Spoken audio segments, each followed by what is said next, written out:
ভগবানকে দেখতে কেমন আমি কি করে বুঝবো, আমি কি করে বলবো আপনাদের? আমি কি থরি কোনোদিন ভগবানকে দেখেছি? যে যেটা দেখেনি সে সেটা কি করে বর্ণনা করবে? আমি কিন্তু লন্ডন দেখে এসেছি, লন্ডন দেখে এসেছি মানে আমি আপনাকে বলতে পারবো যে লন্ডনটা কেমন দেখতে। খুব সুন্দর দেখতে। আমাদের টাকা পয়সা সব ঝেড়ে নিয়ে গিয়ে, আমাদের টাকা পয়সা সব চুরি টুরি করে নিয়ে গিয়ে তারা বেশ বড় সুন্দর একটা শহর বানিয়েছে। সুন্দর একটা শহর, খুব পরিষ্কার পরিচ্ছন্ন, নিয়ম ধরে তারা গাড়ি চালায়, নিয়ম মতো তারা চলাফেরা করে, রাস্তার মধ্যে তারা কোনো নোংরা ফেলে না, নাগরিকরাই সচেতন, তারা গিয়ে ডাস্টবিনের মধ্যে ফেলে। খুব সুন্দর সাজানো গোছানো, খুব একটা সুন্দর শহর। সেই লন্ডন শহরের বর্ণনা আমি দিতে পারবো, কারণ আমি চোখে দেখে এসেছি। কিন্তু ভগবানকে তো আমি কখনো দেখিনি বাবা। যাকে দেখিনি তাকে আমি কি করে বর্ণনা করি? আপনারা এখানে যারা গান শুনছেন, আপনাদের মধ্যে কেউ একজন হাত তুলে যদি আমায় বলেন যে ভগবানকে দেখতে কেমন, মানে কে আপনারা ভগবানকে দেখেছেন, তাহলে আমি বড় বাধিত হব। এখানে আপনারা যারা গান শুনছেন, মায়েরা বাবারা সবাইকে বলছি, আপনারা কে ভগবানকে দেখেছেন? হাত তুলুন। একটাও হাত উঠছে না, মানে কেউ দেখেনি। তাহলে আমিও দেখিনি, আপনারাও দেখেননি, তাহলে কেউ আমরা বলতে পারবো না যে ভগবানকে দেখতে কেমন। তাহলে উপায় কি? উপায় একটা, যারা দর্শন করেছেন তারা তাদের অনুভবকে রচনার মাধ্যমে লিপিবদ্ধ করে আমাদের জন্য রেখে দিয়ে গেছে। তাহলে সেই রচনাগুলো, সেই পদাবলীগুলো, সেগুলো যদি আমরা একটু আস্বাদন করি, মন দিয়ে যদি একটু অনুভব করি, তাহলে আমার হৃদয়ে আকাশের মধ্যে একটা অদৃশ্য ভগবানের রূপ সেটা ফুটে উঠবে আমার হৃদয়ে আকাশে। তাহলে আমরা একটা অনুভব করতে পারবো যে ভগবান এই রকম দেখতে। তাহলে পদাবলীগুলো আস্বাদন করতে হবে। শুধু পদ নয়, যারা বড় বড় কবি, যারা বড় বড় সাহিত্যিক, তারা পর্যন্ত ভগবানকে দেখতে কেমন তার জন্য গান লিখে দিয়ে গেছে। সেই গানগুলো যদি আমরা সঠিকভাবে একটু গাই, তার ব্যাখ্যাগুলো যদি আমরা একটু ভালো করে বুঝতে পারি, তাহলে একটা আন্দাজ হবে যে আমাদের ভগবান এই রকম দেখতে। প্রথম কথা, যার আমরা গান শুনতে এসেছি সেই মহাপ্রভু বলছেন যে ভগবানের প্রেম লাভ করলে, ভগবানের কীর্তন গান শ্রবণ করলে বা করতে গেলে চারটি নিয়ম আছে, যে নিয়মটা পালন করে কীর্তন গাইতে হয় আর কীর্তন শুনতে হয়। এবার নিয়মের কথা বললেই লোকের মনে আগেই ধারণা চলে আসে যে নিয়মের কথা শুরু করেছে মানে ধুতি পরতে হবে, মালা পরতে হবে, কপালে তিলক দিতে হবে, শিখা রাখতে হবে, এই নিয়ম। ওগুলো নিয়ম নয়, ওগুলো নিয়ম নয়। আপনি সনাতন ধর্মে এসেছেন বলে আপনার মাথায় শিখা আছে, গলায় মালা আছে। যে খ্রিস্টান ধর্মের লোক, তার তো কিছু নেই, তাহলে সে ভগবান পাবে না? পাবে না? ঠিক পাবে। মূল কথা, আপনার মাথায় শিখা আছে না গলায় মালা আছে না কপালে তিলক রয়েছে, এটা ভগবানের মূল বিষয় নয়। ভগবান যখন আপনাকে ভালোবাসতে আসবে, ভগবান শুধু একটা জিনিসই দেখে নেবে, যে তার প্রতি আপনার হৃদয়ে কতটা ভালোবাসা রয়েছে। যদি ভালোবাসা থাকে তাহলে ভগবান আপনার কাছে আসবে, আর ভালোবাসা নাই, আসবে না। আমি যদি কোনো গ্রামে গান করতে গিয়ে অসম্মানিত হই, আমি যদি কোনো গ্রামে গান করতে গিয়ে যদি অসম্মানিত হই, আমাকে পরবর্তীকালে 1 কোটি টাকা দিলেও আমি যাব সেই গ্রামে? যাবো বাবা? আমি বাস্তব কথা বলছি, জীবনে যাব না, অন্তত আমি তো যাবই না। টাকার লোভে অন্য কেউ যেতে পারে, আমি যাবো। আত্মসম্মান রাখা ভালো, আত্ম অহংকার আমি করছি না। তারা যখন আমার বাড়িতে আসবে, আমি আমার আতিথেয়তা তাদের দেখাবো যে তুমি আমাকে অসম্মান করেছিলে, কিন্তু আমি তোমাকে অসম্মান করবো না, কিন্তু তোমার গ্রামে আর যাবো না, গ্রামে আর যাবো না। তাহলে একটা সাধারণ লোকের বাড়িতে যদি আত্মসম্মান হানি হয়, তার বাড়িতে সে কখনো যাবে না। আর ভগবান বিশ্বব্রহ্মাণ্ড চালাচ্ছেন, তিনি তোমাকে সৃষ্টি করেছেন, তুমি তাকে ডাকবে হৃদয়ে অহংকার, হিংসা, ময়লা ভর্তি নিয়ে, সেই ময়লা মন নিয়ে ভগবানকে ডাকলে ভগবান তোমার কাছে আসবে? তুমি হাজার কপালে তিলক দাও, হাজার মালা পরে নাও, হাজার ধুতি পরে ভক্ত হয়ে সেজে বেড়াও, জীবনে আসবে না। ভগবান একটাই জিনিস দেখবে, ধীরে বাজাতে বিষ্ণবে, মূর্খ বাজাতে বিষ্ণায়, উভয়স্তু সমং পুণ্যম ভাবগ্রাহী জনার্দন। আপনি বিষ্ণায় নম বললেন না বিষ্ণবে নম বললেন, ভগবান কোনোদিন দেখবে না। ভগবান শুধু দেখবে যখন বিষ্ণবে নম বলছেন তখন আপনার হৃদয় কেমন, আর বিষ্ণায় নম যখন বলছেন তখন আপনার হৃদয় কেমন। আপনি পণ্ডিত ব্যক্তি, আপনি বিষ্ণবে নম বলছেন, কিন্তু যখন বলছেন আপনার পাণ্ডিত্য বেরিয়ে আসছে, ভক্তি বেরোচ্ছে না, আপনার ভগবান জীবনে ধারে কাছে আসবে না। আর একটা মূর্খ পড়াশোনা শেখেনি, লোকের মুখে শুনেছে যে বিষ্ণায় নম, যেমন কৃষ্ণায় নম তেমন বিষ্ণায় নম, কিন্তু যখন সে বিষ্ণায় নম বলছে তার চোখের কোণে দুফোঁটা জল আছে, হৃদয়ের মধ্যে বুক ভরা ভালোবাসা আছে, ভগবান ছুটে এসে তাকেই জড়িয়ে ধরবে, কেননা সে ভালোবেসেছে ভগবান। ভালোবাসা ছাড়া ভগবানকে পাওয়ার রাস্তা কিছু নেই। আর ভালোবাসা কুড়াতে গেলে, ভালোবাসা ভগবানের প্রতি করতে গেলে আপনার মনটাকে সরল করতে হবে। সরল করুন। জঙ্গলের যে গাছটা বাঁকা বাঁকা গাছ, সে গাছটায় কখনো খাট বিছানা তৈরি হয় না, প্লাইউড তৈরি হয় না, আসবাবপত্র তৈরি হয় না। যেগুলো সোজা সোজা গাছ তার থেকেই হয়। যেগুলো বাঁকা গাছ কেবলমাত্র উনানের মধ্যে জ্বালাতে কাজে লাগে আর চিতার উপরে জ্বলতে কাজে লাগে। আপনি মানুষ হয়ে জন্মগ্রহণ করেছেন, ভগবান আপনাকে সরলতা করতে পাঠিয়েছে, ভগবান সর্বশ্রেষ্ঠ দেহ দিয়ে আপনাকে জগতে পাঠিয়েছে। আপনি সেই দেহটা দিয়ে যদি অপরের ক্ষতি করে যান, শুধু মনের মধ্যে জটিলতা, কুটিলতা, বদমাইশি, নোংরামো ভর্তি করে যান, তাহলে আপনিও শুধু একটাই কাজে লাগবেন, মরে গেলে চিতায় জ্বলতে কাজে লাগবেন। আর মনটা সরল করে সবার প্রতি সমান সম্মান রেখে, সবাইকে ভালোবেসে, সবার প্রতি উপকার করে, হৃদয়কে উদার করে দিয়ে নিজের ভালোবাসাকে সব জায়গায় ছড়িয়ে দিন। দেখবেন জগতে আপনার নাম নিয়ে সবাই প্রণাম করবে, সবাই আপনাকে ভগবানের চরণের সেবার দাস করে দেবে। এইটা করুন, ব্যাস, তাহলেই হয়ে যাবে। তাই মহাপ্রভু বলছেন, তৃণাদপি সুহৃচেন তরোদিব সহিষ্ণুনা অমানিনা মানদেন কীর্তনীয় সদা হরি। প্রেম আস্বাদন করতে চাও তাহলে চারটে নিয়ম পালন করো।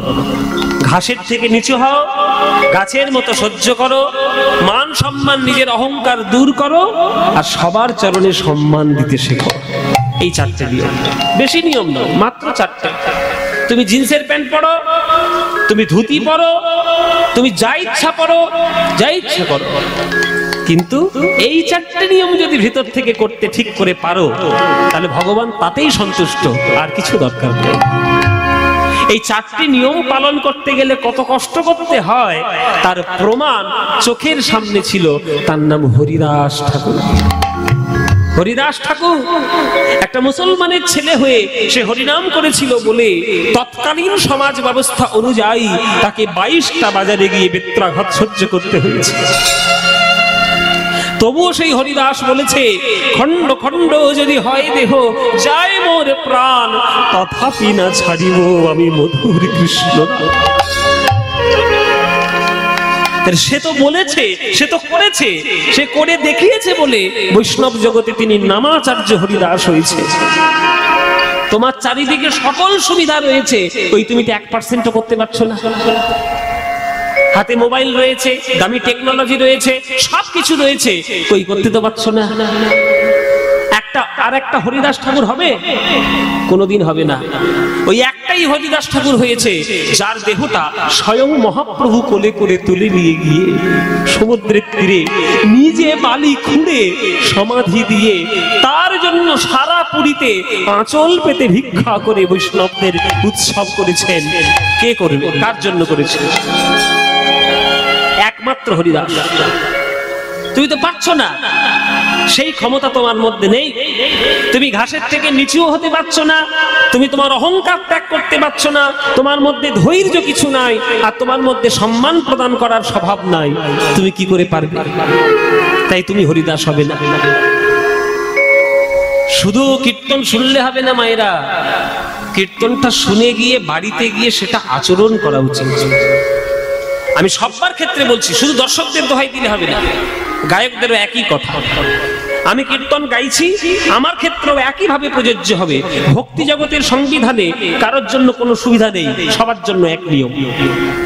আমিও যদি আমার জীবন দিয়ে এই কথাগুলো যদি পালন করতে না পারি, যদি অপরকে সম্মান দিতে না পারি, হ্যাঁ, যদি অহংকার ত্যাগ না করতে পারি, তাহলে আমি যত বড়ই গায়ক হই না কেন, আমারও নাম জীবনে মহাপ্রভুর খাতায় উঠবে না, উঠবে না। শুধু আপনাদের বলছি না, আমারও তাই, সব ক্ষেত্রে এক ব্যাপার। এবার আমি কতটা পালন করছি না করছি সেটা তো আমার সঙ্গে মিশে দেখতে হবে। আপনি আমার সঙ্গে না মিশে আমার প্রতি কমেন্ট করতে পারেন না। হরিদাস কেমন পালন করেছিলেন সেটা তো হরিদাসের সঙ্গে যারা থেকেছিল তারা জানে। শ্রীবাস, গদাধর, অদ্বৈত, নিত্যানন্দ, তাই তিনি নামাচার্য হরিদাস। তাই আমার সোজা কথা, আমি বেশি জটিল কথায় যেতে চাই না বাবা। জটিল কথা বাদ দিয়ে সোজা কথাই চলো, একদম সোজা কথা। ভগবানকে যদি ভালোবাসতে পারো তাহলে ভগবান তোমার কাছে আসবে। যদি ভগবানের সঙ্গে বেশি তর্ক করো, ভগবান তোমার থেকে 100 হাত দূরে চলে যাবে। এইবার তোমার মনে, তোমার উপর ছেড়ে দিলাম ব্যক্তি স্বাধীনতা। তুমি তর্ক করবে না ভক্তি করবে তোমার ব্যাপার, আমার বলার কিছু নেই। তর্ক করলে ভগবান বাষ্প হয়ে উড়ে যাবে, আর ভক্তি করলে মূর্তি ধরে হৃদয়ের মধ্যে এসে দাঁড়িয়ে যাবে। তুমি অরূপ স্বরূপ সগুণ নির্গুণ, দয়াল ভয়াল হরি হে। আমি কি বা বুঝি, আমি কি বা জানি, আমি কেন ভেবে মরি হে। অরূপ স্বরূপ সগুণ নির্গুণ, দয়াল ভয়াল হরি। আমি কি বা বুঝি, আমি কি বা জানি, আমি কেন ভেবে মরি। একদম সোজা গান, একদম পরিষ্কার গান। ভগবান অরূপ, ভগবান স্বরূপ, ভগবান গুণহীন, ভগবান গুণময়, ভগবান রূপহীন, ভগবান রূপময়, রূপবান। এখন ভগবানের জগতে তিনি কেমন করে আসবেন সে তো ভগবানের ব্যাপার। আমি এত কমেন্ট পাস করব কেন? আমার মতামতের কোনো দাম আছে? ভাত পান্তা খাওয়া সাধারণ মানুষ, সারাক্ষণ মিথ্যেবাদী, সারাক্ষণ মিথ্যে কথা বলে যাচ্ছে, সে বলছে ভগবান কেমন করে আসবে? আমার কথায় ভগবান চলবে? তুমি কোন জগতে বাস করছো? পৃথিবী। এই পৃথিবীর অস্তিত্ব কোথায়? বিশ্ব ব্রহ্মাণ্ডে পৃথিবীর অস্তিত্ব খুঁজেই পাবে না। এত মিলিয়ন বিলিয়ন লক্ষ লক্ষ কোটি কোটি ব্রহ্মাণ্ড রয়েছে যে তার মাঝখানে পৃথিবী কোনটা সেটা তুমি খুঁজেই পাবে না। আর সেই পৃথিবীর সামান্য একটা মানুষ তুমি ভগবানকে প্রতি প্রশ্ন করছো ভগবান কেমন করে আসবে না আসবে? ভগবান রূপ নিয়ে আসুক, ভগবান রূপ ছাড়া আসুক, তোমার কাছে যদি তিনি আসেন সমানভাবে পূজনীয়, সমানভাবে। আমার বাড়িতে আমি কেমন করে চলবো সেটা আপনি বলবেন? আমার বাড়িটা রাজত্ব তো আমার। আমি আমার বাড়িতে ধুতি পরে ঘুরবো না হাফ প্যান্ট পরে ঘুরবো না শাড়ি পরে ঘুরবো সেটা তো আমার ব্যাপার, ওটা তো আমার বাড়ি। আপনার বলা কি দরকার মশাই? ভগবান তার জগতে তিনি কখনো শূকর হয়েছেন, তিনি কখনো বামন হয়েছেন, তিনি কখনো নিরাকার হয়েছেন, তিনি কখনো দেবী হয়েছেন। আরে বাবা, তার জগৎ সে কি করে আসবে না আসবে সেটা তো তার ব্যাপার, তোমার তো জানার দরকার কি? তোমার যেটা ভালো লাগে তুমি সেটা করো, যেটা ভালো লাগে না তোমার করার দরকার নেই। তাহলে তোমার মতামতের কোনো দাম নেই ভগবানের কাছে। ভগবানের কাছে তোমার একটাই জিনিসের দাম আছে, ভক্তি। ভক্তি করছো কি? যদি করো ভগবানের কাছে দাম আছে, না করলে দাম নাই। সোজা কথাই বলে দিয়েছে কবি। প্রভু অরূপ স্বরূপ সগুণ নির্গুণ, দয়াল ভয়াল হরি হে। আমি কি বা বুঝি, আমি কি বা জানি, আমি কেন ভেবে মরি হে। ও মাইরা,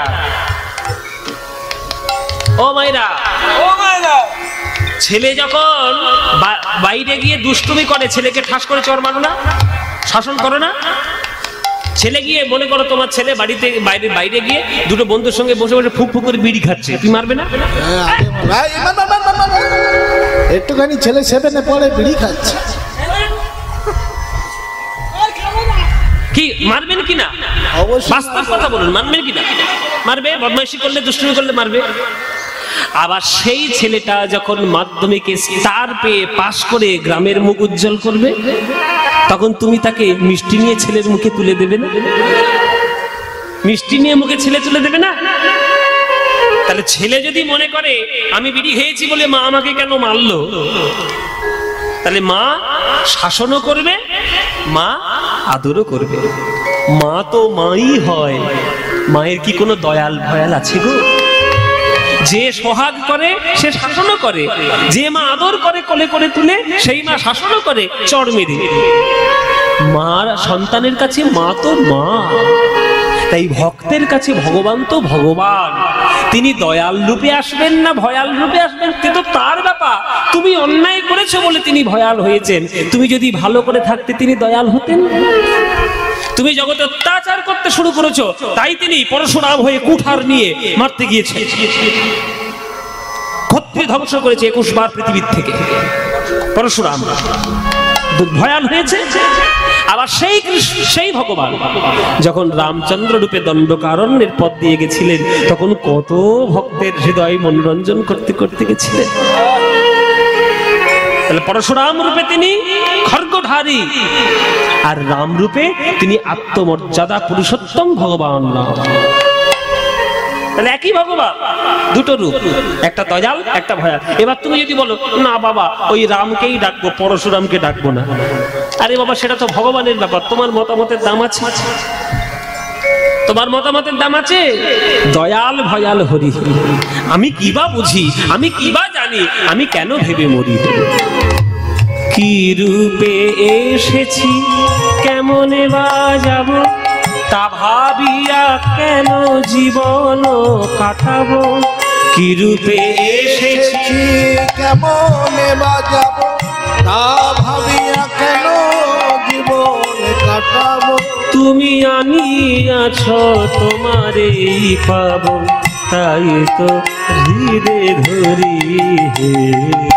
অরূপ স্বরূপ সগুণ নির্গুণ দয়াল ভয়াল হরি হে। আমি কিবা বুঝি আমি কিবা জানি, আমি কেন ভেবে মরি হে। অরূপ স্বরূপ সগুণ নির্গুণ দয়াল ভয়াল হরি। আমি কিবা বুঝি আমি কিবা জানি, আমি কেন ভেবে মরি। না রাখি জটিল ন্যায়ের বারতা, বিচারে বিচারে বাড়ে অসারতা। আমি জানি তুমি আমারই দেবতা, তাই তো হৃদে ধরি হে। আমি তাই ধরি, তাই শুধু হৃদে। ও মায়েরা, একটা ছেলে তার মাকে গিয়ে বলছে, মা তোমার কাছে একটা জিনিস খাওয়াবো, ভালো জিনিস খাওয়াবো। আরে কি খাওয়াবি বাবা? এই কথা নয়,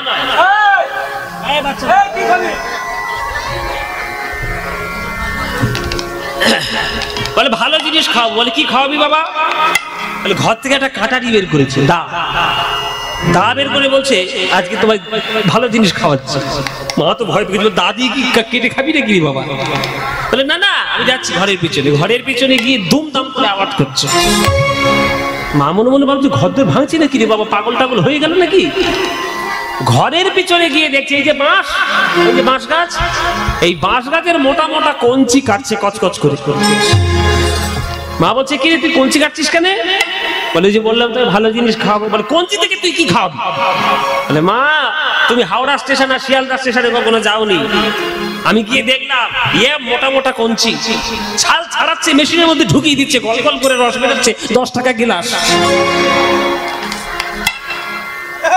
ও ভাই কি খাচ্ছি, কি খাচ্ছি গো?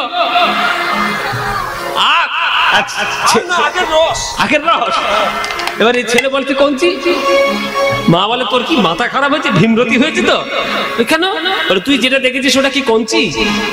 দেখলাম তো কঞ্চির মতো দেখতে। বলে কঞ্চির মতো দেখতে হলে সব কঞ্চি হবে? ওটা কঞ্চি, ওটা আখ। যেটা তুই দেখেছিস শিয়ালদা স্টেশনে সেটা আখ। ওরে আখ মেশিনের মধ্যে ঢুকিয়ে দিলে তার মধ্যে গল গল করে রস বেরোবে। তুই কঞ্চি 10 দিন জলের মধ্যে চুবিয়ে রাখলেও তার মধ্যে এক ফোঁটা জল হবে না। তা আমাদের দশা তাই। বর্তমানে যা সমাজ যা হয়েছে বাবা, বর্তমানে এই ফেসবুক, ইউটিউব, হোয়াটসঅ্যাপ, এই নানান রকম কেলোর কীর্তি এই যে চারদিকে হয়েছে, সবাই এখন সমালোচক, সবাই বড় বড় বিদ্বান, সবাই কমেন্ট পাস করতে পারে, সবাই যা ইচ্ছা তাই করছে। ভগবান কি করবে না করবে তোমায় বলে কয়ে করবে? ভগবানকে যদি বেশি যুক্তি দিয়ে জানতে চাও, তোমার কাছে ভগবান ওই কঞ্চি চিবানো হবে।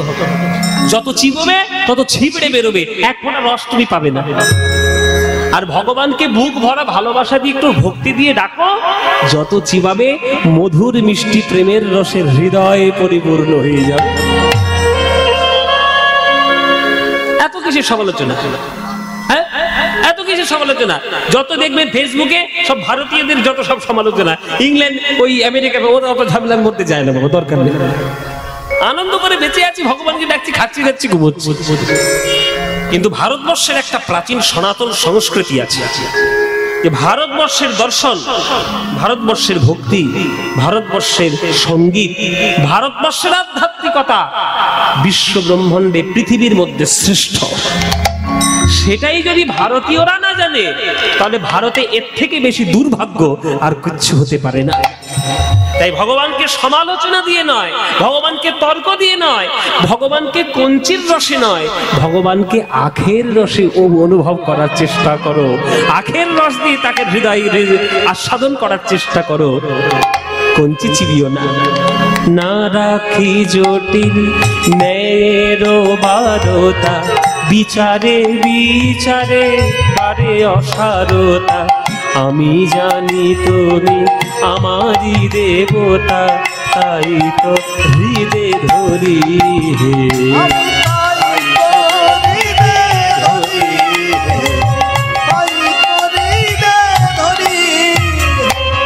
তাই বলে ডাকি প্রাণ যাহা চায়, ডাকিতে ডাকিতে জীবন জুড়ায়। তাই বলে ডাকি প্রাণ যাহা চায়, ডাকিতে ডাকিতে জীবন জুড়ায়।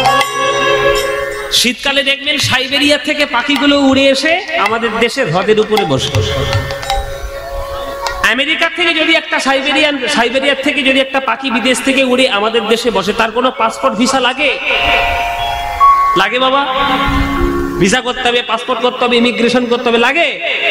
তার ইচ্ছা মতো সে খুশি পড়ে আকাশে উড়ে চলে আসছে, ইচ্ছা মতো আকাশে উড়ে চলে আসছে। তার কোনো লাইসেন্স নাই, তার কোনো পাসপোর্ট নাই, ভিসা নাই, কিচ্ছু নাই। কিন্তু একটা মানুষ যদি আমেরিকায় যায়, তার 14 গোষ্ঠীর খবর সব নিয়ে নেবে আমেরিকার সরকার। তোমার বাপকে, তোমার ঠাকুরদাকে, জমি কোথায়, কত টাকা মাইনে পাও, আমাদের দেশে থেকে যাবে না তো, দূর হয়ে চলে যাবে তো, কত রকম হিসেব। ভগবানের জগৎ হচ্ছে ফ্রি জগৎ, পাখির মতো। আপনার ভগবানের জগতে, ভক্তির জগতে যাকে ইচ্ছা আপনি ডাকুন, তর্ক করার জায়গা না। আর যারা জেনে ডাকবেন, আপনি কালীকে ডাকছেন বলে, মনে করুন কোন কৃষ্ণ ভক্ত আপনাকে বলছে, এই তুই কালীকে ঠাকুরকে ডাকিস কেন, তুই বৈষ্ণব, জানবে সে ধান্দাবাজ, নিজের দলটা বাড়ানোর জন্য ওই ঝামেলাগুলো ছুরি করেছে। আমি যেমন বৈষ্ণব ধর্মে দীক্ষিত হয়েছি, আমি সমাজবাড়ি পাটবাড়ি আশ্রম থেকে আমি দীক্ষিত। আমি কালী পুজোও করি, আমি শিব ঠাকুরকেও ডাকি, আমি আমার নিতাই চাঁদকে ভালোবাসি, আমি লোকনাথ বাবার ভক্ত, আর অনুকূল ঠাকুর তো আমার জন্মের ভক্ত, জন্মের ঠাকুর। তাহলে কই আমি তো কখনো ডিফারেন্স দেখতে পাই না। আমি তো সকল ভগবানের মাঝে শুধুমাত্র একটাই দেখতে পেয়েছি, সকল অবতার, সকল ভগবান একটাই কথা বলেছে, জগতের মধ্যে প্রেম প্রচার করো, ব্যাস। সে রামকৃষ্ণ ঠাকুরেরও প্রেম, লোকনাথ বাবারও প্রেম, অনুকূল ঠাকুরেরও প্রেম, নিতাই গৌরাঙ্গেরও প্রেম, মীরাবাইয়েরও প্রেম, সব একটাই জায়গায় এসেছে, সেটা হচ্ছে ভক্তি, ভালোবাসা, প্রেম। তুমি সেইগুলো না করে ওই বাইরের জঞ্জালগুলোকে নিয়ে ঘটার চেষ্টা করছো, তাহলে তুমি ভগবানকে কি করে পাবে? তাই আমার যার খুশি আমি তাকে ডাকবো, কারণ কোনো বাধা দেওয়ার ক্ষমতা নাই। কবি বলছেন, তাই বলে ডাকি প্রাণ যাহা চায়, ডাকিতে ডাকিতে জীবন জুড়ায়। তাই বলে ডাকি প্রাণ যাহা চায়, ডাকিতে ডাকিতে জীবন জুড়া, যখনই যে রূপে প্রাণ ভরে রয়, তাই দেখি প্রাণ ভরি অরূপ স্বরূপ সগুণ নির্গুণ দয়াল ভয়াল হরি। আমি কি বা বুঝি, আমি কি বা জানি, আমি কেন ভেবে মরি। তাই গৌর হরি বল হরি স্বরূপ সগুণ নির্গুণ দয়াল ভয়াল হরি। আমি কিবা বুঝি, আমি কিবা জানি, আমি কেন ভেবে মরি।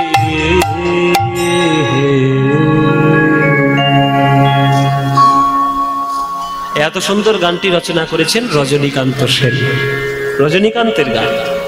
এসব গানগুলো শুনতে হয়, এসব গানগুলো বিচার করতে হয়, তবে মানুষের মতো মানুষ হবেন। যারা বড় বড় কবি তারা অনেক গভীর কথা বলে গেছে, সেগুলো আস্বাদন করতে হবে। তাই মহাপ্রভুকে দেখতে কেমন, এখন মহাপ্রভুকে দেখতে কেমন আমি কি করে বলবো? তিনি বলতে পারবেন যিনি দেখেছেন। তাহলে কে দেখেছেন? বিকেল বেলায় সুরধনির ঘাটে গিয়ে মহাপ্রভুকে দেখে এসেছেন আমার বিষ্ণুপ্রিয়া মা। ও ভাইরা, বিকেল বেলায় জল ভরতে গেছে, সুরধনিতে জল ভরছে, আর সুরধনির পাড়ের উপর দিয়ে আমার মহাপ্রভু দল বল নিয়ে হরিনাম করতে করতে, কৃষ্ণ নাম করতে করতে আসছে। সেই যে কৃষ্ণ নাম শুনেছে বিষ্ণুপ্রিয়া মা, সে কলসি সে চলে গেছে জলের মধ্যে, মনে নাই যে জল ভরবো। গৌরাঙ্গের দেখে এসে, গৌরাঙ্গকে দর্শন করে মনের মধ্যে এখন শুধু গৌরাঙ্গ গৌরাঙ্গ গৌরাঙ্গ। বাড়িতে এসে শুধু নাম, শুধু গৌরাঙ্গের নাম, আর কিচ্ছু নেই। হ্যাঁ, বাড়িতে ফিরে এসেছে, তার সখী কাঞ্চনা, বিষ্ণুপ্রিয়ার একটা প্রিয় সখী কাঞ্চনা, কাঞ্চনা ঘরে এসে দেখছে বিষ্ণুপ্রিয়া গান গাইছে। কাঞ্চনা বলছে, বাবা, বিষ্ণুপ্রিয়ার মুখ থেকে গান বেরোচ্ছে, কি ব্যাপার? বিকেল বেলা সন্ধ্যেবেলায় গান কেন? কি গান শুনতে পাচ্ছে বিষ্ণুপ্রিয়ার মুখ থেকে? ভজ গৌরাঙ্গ কহ গৌরাঙ্গ লহ গৌরাঙ্গের নাম রে, ভজ গৌরাঙ্গ কহ গৌরাঙ্গ লহ গৌরাঙ্গের নাম রে। এই গানটা বিষ্ণুপ্রিয়ার খুব প্রিয় গান, এটা আমারও খুব প্রিয় গান। আমি জানি না আপনাদের প্রিয় কিনা। আপনাদের প্রিয়? আপনাদের ভাল লাগে এই গানটা? ও মায়েরা, সবার বাবারা ভাল লাগে? সবার ভাল লাগে? ভালো লাগে। সত্যি বলছো? সিরিয়ালের দিব্যি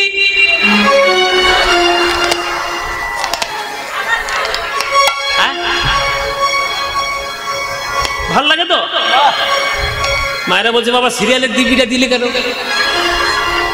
আজকের এখানে সন্ধ্যাবেলা কীর্তন হচ্ছে, বাকি দিন তো ঘরের মধ্যে সিরিয়াল দেখে গেছে। অনুরাগের ছোঁয়া, হ্যাঁ, অনুরাগের ছোঁয়া। তারপর আর মিঠাই এখন হয় বধুয়া বধুয়া, মানে কটা কটা সিরিয়াল দেখে, শুধু চিন্তা কর।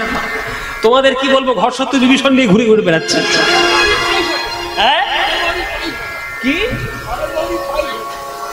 হরগৌরী পাইস ওঠে, এটা আবার কি? হ্যাঁ, ওই সিরিয়াল হয়। বাবা, আমি খবরটা জানি, সিরিয়ালের খবর আমার একটুও নেই। ও মায়েরা বলো, এই গানটা বেশি ভালো লাগে না সিরিয়াল বেশি ভালো লাগে? এই গানটা সত্যি বলছো তো? তাহলে ভালো যখন লাগে এই গানটা আমার সঙ্গে করতালি দিয়ে সবাই মিলে গাইতে পারবে? হ্যাঁ, বাবারা গাইতে পারবেন নাকি? চলুন মায়েরা, ভজ গৌরাঙ্গ কহ গৌরাঙ্গ লহ গৌরাঙ্গের নাম রে, এ প্রাণের গান, মনের গান, হৃদয়ের গান। এই গান তোমাদের যাদের যাদের ভাল লাগে না, উলুধ্বনি দাও জোরে।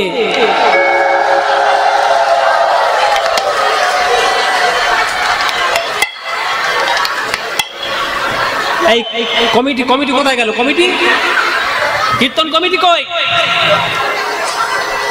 কীর্তন বন্ধ এক্ষুনি করে দেবো। এই এতক্ষণ বক বক করে এই ফল হয়েছে, দেখুন। ও মায়েরা, কি হলো? বলে, বাবা মাথার উপর বৃষ্টি পড়ছে, মাথার ঠিক নেই। হ্যাঁ, ভুল করে দিয়ে ফেলেছিস? বহরমপুরে তোর গঙ্গার জলে বিসর্জন দিয়ে যাবো একেবারে। ও ভাবের গতি দিয়ে ফেলেছে। ও মায়েরা, কি হলো এটা? ভাবের গতি ভুল হয়েছে তো? আমি বলেছি যাদের যাদের ভালো লাগে না তারা উলুধ্বনি দিচ্ছে। এইভাবে তো সংসারে অশান্তি করে। এইভাবে সংসারে অশান্তি করে, যা বলবে তার উল্টো করবে। বলেছি ধান শুনেছে কান। ও মায়েরা, তাহলে ভুল যখন হয়েছে শুধরে নাও। এইবার যারা যারা ভালোবাসো এই গানটি, তারা এবার উলুধ্বনিটা দাও দেখি। না না, ভালোবাসে ভালোবাসে ভালোবাসে, ভুল করে দিয়ে ফেলেছি, কি করবো? তা বাবারা ভালোবাসো তো? অবশ্যই। যেসব বাবারা ভালোবাসেন হাত তুলে একবার বলুন দেখি, নিতাই গৌর হরি বল। বাহ! তাহলে সবাই যখন ভালোবাসেন এই সন্ধ্যেবেলায় এই গানটা সবাই মিলে করতালি দিয়ে একবার গাইবো। আপনারা গাইবেন তো? চলুন এমন ভাবে গান গাইবেন যাতে বহরমপুর থানায় শোনা যায় গান। ঠিক আছে, তাই হবে। চলুন। হ্যাঁ, কান্দি থানা? ও তোমাদের কান্দি থানা? তাহলে কান্দি থানায় যাবে, কোনো চিন্তা নেই, কিন্তু গাইতে হবে। করতালি দিয়ে বলো, ভজ গৌরাঙ্গ কহ গৌরাঙ্গ লহ গৌরাঙ্গের নাম রে। বলো ভজ,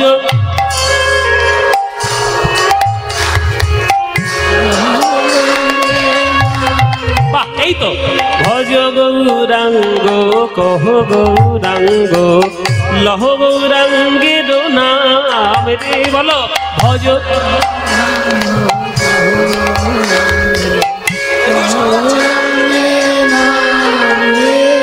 যে জানা গৌরাঙ্গ ভজে সে হয় আমার প্রাণ রে। বলো যে,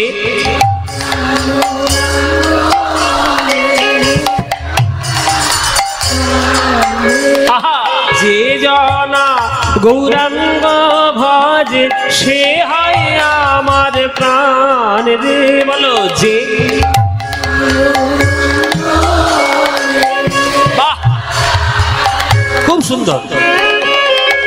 দিন গেলে হা গৌরাঙ্গ যে মানে একবার রে, দিন গেলে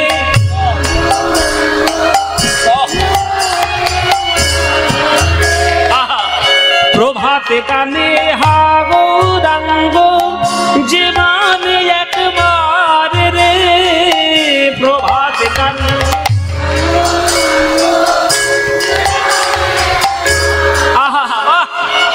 সেই জন আমার হয় আমি হই তার রে। বলো সেই জন, খুব সুন্দর। এবার হাত তুলে ভজ গৌরাঙ্গ কহ গৌরাঙ্গ কহ গৌরাঙ্গে নাম রে।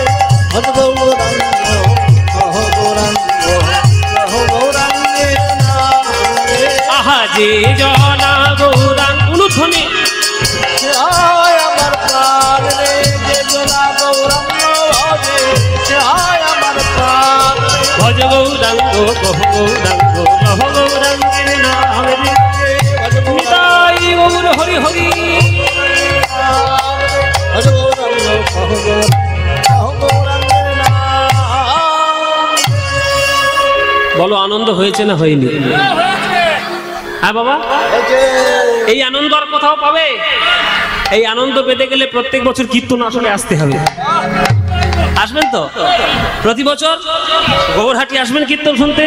যেখানেই হবে কীর্তন সেখানেই আসবেন। কীর্তন যেন আপনাদের জীবন থেকে বন্ধ না হয়ে যায়, শুধু এইটাই আমার প্রার্থনা।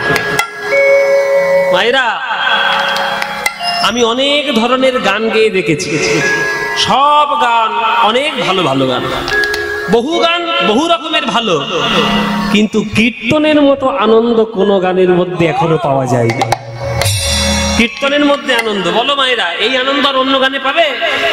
যতই কাঁচা বাদাম আর ভাজা বাদাম বেরোক, কাঁচা ছোলা, ভাজা ছোলা, আলু ভাজা, হ্যাঁ, সেই সব গান যতই বেরোক, কীর্তনের আনন্দ কোনো গানে পাবে না।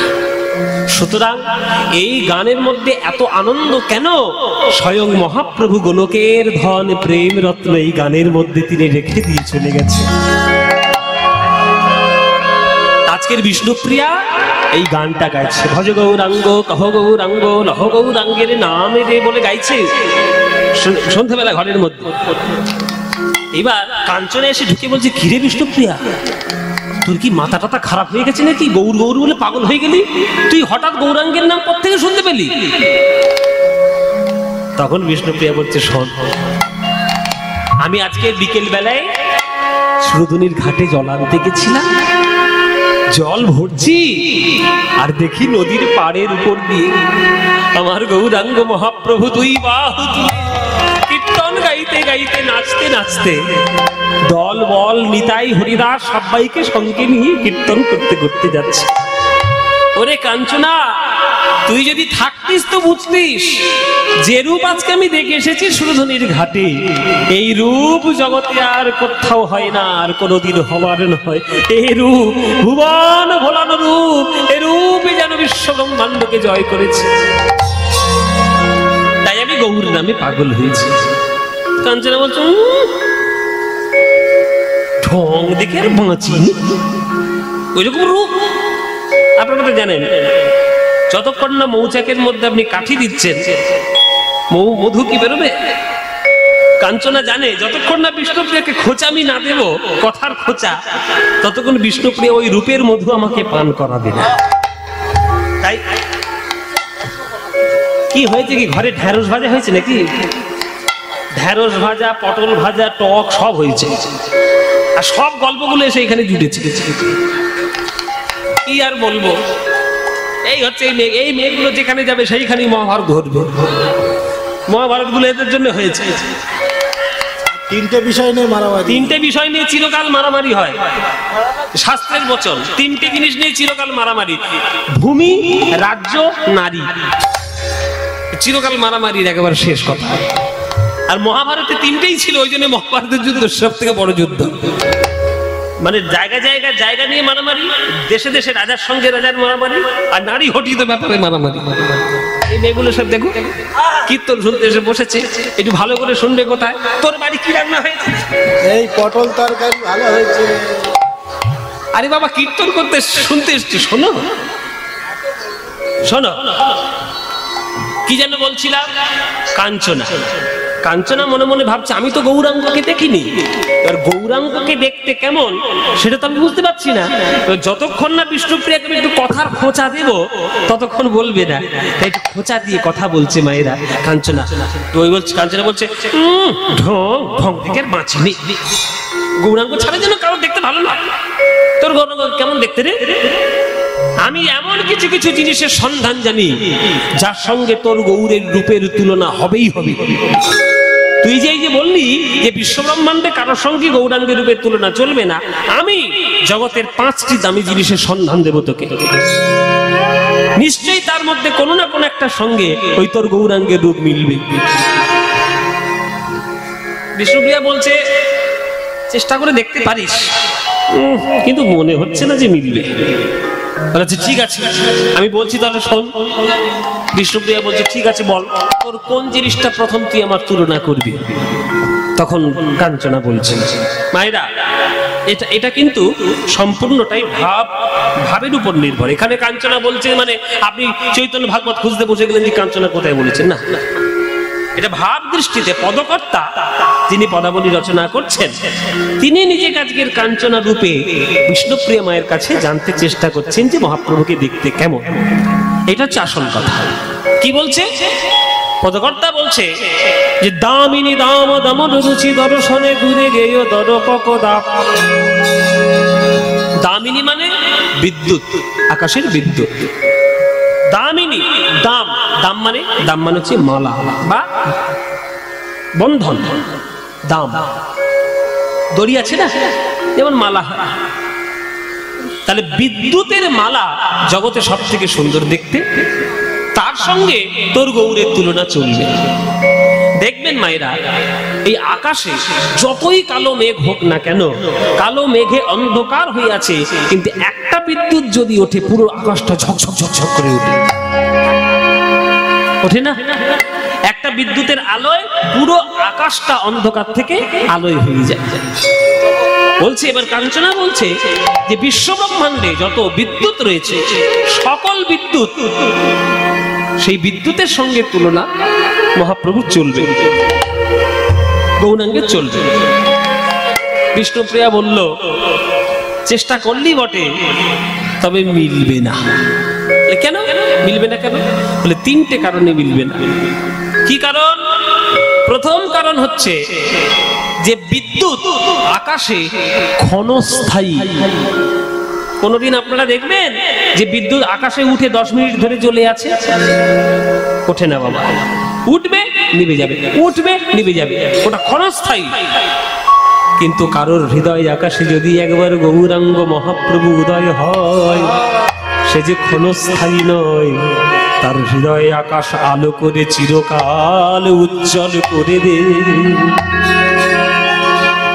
চিরকাল উজ্জ্বল করে দেবে। তাই গৌরাঙ্গ আমার উজ্জ্বল বরণ, উজ্জ্বল বরণ, উজ্জ্বল বরণ গৌরবর দেহম বিলসিত নিরবধি ভাব বিদেহম। উজ্জ্বল বরণ গৌরবর দেহম বিলসিত নিরবধি ভাব বিদেহম। ত্রিভুবন পাवन त्रिपायलेशं, त्रिभुवन पावन त्रिपायलेशं, तं प्रणमामि च श्रीशचितनगं। उज्ज्वल वदन गौरवर देहं विलसित निरवधि भाव विदेहं। তাহলে উজ্জ্বল হৃদয় আকাশকে উজ্জ্বল করে আমার গৌরাঙ্গ মহাপ্রভুর রূপ। তাহলে 1 নম্বর কারণ ক্ষণস্থায়ী। 2 নম্বর কারণ, আকাশে বিদ্যুৎ যখন ওঠে তখন বিদ্যুৎ জনিত যে শব্দ আকাশের মধ্যে তৈরি হয়, সেইগুলো শুনলে কিন্তু আমাদের বড় ভয় হয়। গুড়ুম গুড়ুম গড়াম গড়াম করে সব আওয়াজ হয়। বাবা, আমার তো খুব ভয় লাগে, খুব ভয় লাগে বিদ্যুতের আওয়াজ। হ্যাঁ, সবার ভয় লাগে। তাহলে বিদ্যুতের শব্দ মানুষের কাছে ভীতি প্রদান করে, ভীতি তৈরি করে। কিন্তু গৌরাঙ্গ মহাপ্রভুর মুখের হরিনাম রূপী আওয়াজ শব্দ কারোর মনে কি ভীতি প্রদান করে? প্রদান করে না। বরং যদি কোনো ভয় থেকে থাকে, মহাপ্রভুর হরিনাম শুনলে সেই ভয় তার চিরকালের মতো দূর হয়ে যাবে, তাই না? তাই হবে না। 2 নম্বর কারণ, আওয়াজ শব্দ হচ্ছে ভয় প্রদানকারী। আর 3 নম্বর কারণ এবং সবথেকে গুরুত্বপূর্ণ কারণ হলো, বিদ্যুৎ যদি কারোর মাথায় আঘাত করে, সে কিন্তু আর প্রাণে বাঁচবে না। এই যে দেখুন বর্ষাকাল, পেপারে পেপারে কত ছবি, কত খবর বেরোবে, অমুক জায়গায় বজ্রপাতে 10 জনের মৃত্যু। তাহলে বজ্রপাত পড়লে, বজ্রপাত হলে মানুষের মৃত্যু ঘটে। কিন্তু গৌর হরির হরিনাম রূপী বজ্রাঘাত যদি কারোর হৃদয়ের মধ্যে আঘাত করে, মৃত্যু কি হয়? হয়তো না, বরং মৃত্যু যদি কারোর হয়েও থাকে, হরিনাম রূপী বিদ্যুৎ তার দেহের মধ্যে প্রাণ ফিরিয়ে দিতে পারবে। এর প্রমাণ গৌরাঙ্গের জীবনে আছে। কি বাবা, সেই যে শ্রীবাসের ছেলে অঙ্গনে কীর্তন করতে করতে শ্রীবাসের ছেলে মরে গেছিল, মহাপ্রভু হরিনাম রূপী মন্ত্রের দ্বারা তার মৃতদেহে প্রাণের সঞ্চার করিয়েছিল। যদিও প্রাণ ফিরে পেয়ে শ্রীবাসের ছেলে যে চিরকাল বেঁচেছিল তাও নয়। শ্রীবাসের ছেলে প্রাণ ফিরে পেয়ে বলল, বাবা কেন তুমি জগতে ফিরিয়ে নিয়ে এলে? এই জগৎ আমি মহাপ্রভুর হরিনামের জন্য ফিরে এলাম বটে, তবে জগতের মায়া আর আমাকে স্পর্শ করবে না, আমাকে বিদায় দাও বাবা। তাহলে 3টে কারণে বিদ্যুতের সঙ্গে তুলনা হবে না। হ্যাঁ, তাহলে কাঞ্চনা, একটা তুই হেরে গেলি। হ্যাঁ, তো তর্ক ছাড়বে না, তো তর্ক করবে। তাহলে এখন আমার হাতে 4টে অস্ত্র আছে, কিছু না কিছুর সঙ্গে মিলবে। তাহলে ঠিক আছে, তাহলে চলো দেখি তোমার পরের জিনিসটা কি। পরে তুমি কার সঙ্গে তুলনা করতে চাও? শোন, শোনো কুসুম তাহে কোন গনি এ রে, শোনো কুসুম তাহে কোন গনি এ রে, কাতর করুণ সন্তান ও পিয়া বলি অরুণ সন্তাপ ও পিয়া বলি প্রাতর। দ্বিতীয় তুলনা হচ্ছে ফুল, সোন কুসুম। ফুল, ফুলের সঙ্গে আগেকার দিনে পাওয়া যেত, এখনকার দিনে পাওয়া যায় না। সোন ফুল, সোন ফুলটা কার মতো দেখতে? একদম হলুদ বর্ণ, হ্যাঁ কাঁচা হলুদ। আছে আপনাদের দিকে? হ্যাঁ হয়। এই যে আমি তো দেখিনি, আমাকে একবার দেখাবেন তো যে সোন ফুলটা কিরকম দেখতে। আমাদের দেশে পাওয়া যায় না বাবা। বাবা নিজে লাগিয়েছেন? বাহ, এই বাবার বাড়িতে তাহলে ঘুরতে যেতে হবে সোন ফুল দেখার জন্য। বেশ বেশ। আমাদের দেশে, আমি যে দেশে থাকি, মানে আমাদের দক্ষিণ চব্বিশ পরগনায় সোন ফুল দেখা যায় না, হয় না, হয়তো দেখি হয়। এবার সোন ফুলটা একেবারে হলুদ বর্ণ, একবারে কাঁচা যে গাঁদা ফুলের যে রং, ওই রকম টক টক করছে রং, ওই রকম রং। বলে ফুলের সঙ্গে তুলনা আমার গৌর হরির হবেই হবে। বিষ্ণুপ্রিয়া বললে সর্বনাশ, তুই কার সঙ্গে তুলনা করলি? ফুল। কেন ফুল ভালো না? না, ফুল ভালো জিনিস, কিন্তু ফুলের মধ্যে কিছু কিছু থাকে যেটা খারাপ জিনিস। ফুলের মধ্যে সব থেকে দুটো প্রধান দোষ, একটা হচ্ছে কাঁটা, একটা হচ্ছে পোকা। ও মায়েরা, আমাদের ভারতবর্ষের জাতীয় ফুল কি? কি ফুল? হ্যাঁ, যেটা দেখবেন ওই নামটা আমার, কিন্তু জাতীয় ফুলের নাম নিয়ে ঘুরে ঘুরে বেড়াচ্ছি। হ্যাঁ, এই যে পদ্ম ফুল, এই পদ্ম ফুলটা জাতীয় ফুল হতে পারে, কিন্তু পদ্ম ফুল আপনি তুলতে যান, কি হবে? ওই দিন আমাকে ছুরি টানবেন না, কাঁটা ফুটিয়ে দেবো।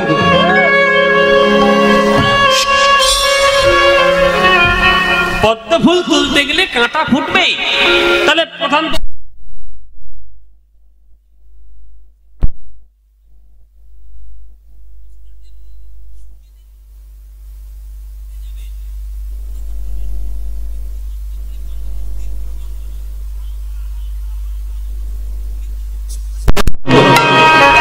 হালকা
কি সুন্দর দেখতে প্রাতর। এবার প্রাতর মানে কোনটা? আমরা সকালবেলা মানে এখনকার দিনে আমাদের সকালবেলা মানে তো সকাল 10টা, এখনকার দিনে সকাল 10টা, রাত 3টের সময় ঘুমোতে যায়, ফেসবুক করে সারা রাত আর মিস কল মারে সারা রাত, সারা রাত মিস কল মেরে ফেসবুক করে 3টের সময় ঘুমোয়, তার কাছে তো সকাল 10টাই হবে সূর্য। কিন্তু সকাল 10টাটা কি সূর্য? এখন দেখবেন মোবাইলে দিয়ে দেয়, দেখবেন মোবাইলটায় দিয়ে দেয় সানসেট কখন, সানরাইজ কখন, সূর্য উঠছে কখন, সূর্য ডুবছে কখন, সব সময় মোবাইলের মধ্যে দিয়ে দেয়। যে সময়টা দিয়ে দেয় সাধারণত সূর্য ওঠে ব্রাহ্ম মুহূর্তের খানিক পরে। এবার ব্রাহ্ম মুহূর্ত কাকে বলে? ভোর 3:30 থেকে 4:30 সময়টা হচ্ছে ব্রাহ্ম মুহূর্ত। শাস্ত্রে সেটাই নির্দেশ রয়েছে, 3:30 থেকে ভোর 4:30 এই সময়টা হচ্ছে ব্রাহ্ম মুহূর্ত। এই ব্রাহ্ম মুহূর্তের পরেই সূর্য উদয় হয়, সেটাই হচ্ছে প্রাতঃকাল। এবার ভোরবেলা সেই সময় যে সূর্যটা ওঠে, সেই সূর্য ওঠা দেখার জন্য কত হাজার হাজার টাকা খরচা করে কাঞ্চনজঙ্ঘায় যাই বলুন তো। এবার দার্জিলিং এ যায়, তাহলে কাঞ্চনজঙ্ঘার সূর্য দেখবো, তাহলে একটা সূর্য দেখার জন্য আপনি 1000 টাকা খরচা করছেন, 1000 টাকা, তার সৌন্দর্যটা দেখবেন বলে। তাহলে সেই সৌন্দর্যের সঙ্গে নিশ্চয়ই আমার গৌরাঙ্গের তুলনা হবে, মিলবে। তাই সকালবেলা সূর্যের রূপ মহাপ্রভুর রূপের সঙ্গে মিলে যাবে। বিষ্ণুপ্রিয়া বলছে মিলবে না। কেন কেন মিলবে না? বিষ্ণুপ্রিয়া বলছে দেখ, সূর্য তো শুধু সকালে ওঠে না, সকালে ওঠে বটে, সারাদিন তো থাকে। সূর্য তার শুধু সকালবেলায় পূর্ব দিকে থাকবে এটা তো নয়। যখন সূর্যটা সকালবেলায় পূর্ব দিকে থাকে তখন তার সৌন্দর্যটা উপভোগ করা যায়, কিন্তু সেই সূর্যটা জ্যৈষ্ঠ মাসে যখন 12টার সময় মাথার উপর উঠবে তখন কি হবে বাবা? এবছর ঠেলা বুঝতে পেরেছেন তো? ঠেলা বুঝতে পেরেছেন? 45 ডিগ্রি, আমাদের কলকাতায় 45 ডিগ্রি, ওটা 50 হতে বেশি দেরি নেই। তোমাদের যা অত্যাচার চলছে প্রকৃতির উপর, ও 50 হতে বেশি আর দেরি নেই। আর জেনে রাখবে যেদিন 50 হবে আগুনে পুড়তে হবে না, সূর্যের আগুনে পুড়ে মরে যাবে। তাহলে সকালে যদি সেই সূর্যটা পূর্ব দিকে থাকে তখন তার সৌন্দর্যটা ভালো লাগে, কিন্তু সেটা যখন মাথার উপরে 12টার সময় ওঠে তখন তার তাপ আর সহ্য করা যায় না। ছাওয়ার মধ্যে ঢুকতে হয়, ছাতা নিতে হয়, সানস্ক্রিন মাখতে হয়, কত রকম কীর্তি করতে হয়। তেমনি মহাপ্রভু যদি সূর্যই হয়, তিনি সকাল বেলাতেও যেমন সৌন্দর্য, কিন্তু দুপুর বেলায় কি তার কখনো তাপ আসে? তাপ আসে না। বরং তোমার হৃদয়ে যদি 3টে তাপ থেকে থাকে, আদি ভৌতিক, আদি দৈবিক, আদি আত্মিক, সেই 3টে তাপের জ্বালা গৌরাঙ্গ মহাপ্রভুর সূর্য এসে ওই তাপের জ্বালা দূর করে দেয়। তাই সূর্যের সঙ্গে তুলনা চলবে না। ওরে ওরে কাঞ্চনা, তুলনা করিস না রে, আমি বলছি তোকে বারবার, তুলনা মিলবে না। এখনো আছে? হ্যাঁ, কাঞ্চনা বলছে এখনো আছে। গোরা রূপের যাই বলি হারি, গোরা রে গোরা রে, গোরা রূপের যাই বলি হারি, গোরা রে গোরা রে, গোরা রূপের যাই বলি হারি। হেরি সুধা কর মুরছি চরণ তলে, হেরি সুধা কর মুরছি চরণ তলে, পড়ু দশ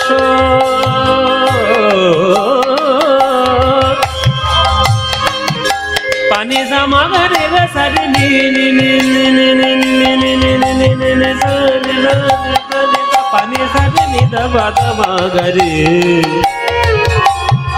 মগরে মগরে নিদা বাদ মগরে নিদা পাদ মবা মাপানি নি নি মগরে মগরে মামা মাপা মগরে গরে সানি পানি সানি নি সানি দানি দবা দবা মাপা মাগারে মা পানি নিসা মা পানি নিসা মা পানি নিসা হেরি সুধা কর। 4 নম্বর জিনিস কাঞ্চনা বলছে আমার কাছে 4 নম্বর জিনিস, হেরি সুধা কর। সুধাকর, সুধাকর মানে সুধাকর মানে কি? চাঁদ, সূর্যের অপোজিট চাঁদ। হেরি সুধাকর মুরছি চরণ তলে, হেরি সুধাকর মুরছি চরণ তলে। হেরি সুধাকর সুধাকর সুধাকর সুধাকর সেদি সুধাকর মামারে সুধাকর সুধাকর মুরছি মুরছি চরণ তলে, হেরি সুধাকর মুরছি চরণ তলে। পড়ু দশ পড়ু দশ পড়ু দশ পড়ু দশ পড়ু দশ নখর বহরি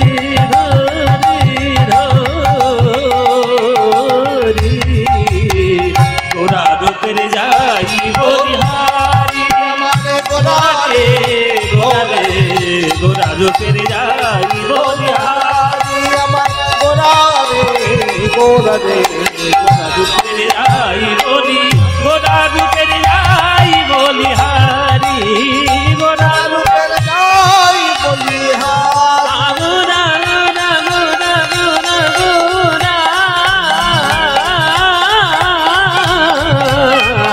গোরা রূপে যাই বলিহারি গোরা রে গোরা রূপে যাই বলিহারি গোরা রে গোরা রে গোরা রূপে যাই বলি গোরা রূপে যাই বলি গোরা রূপে যাই বলি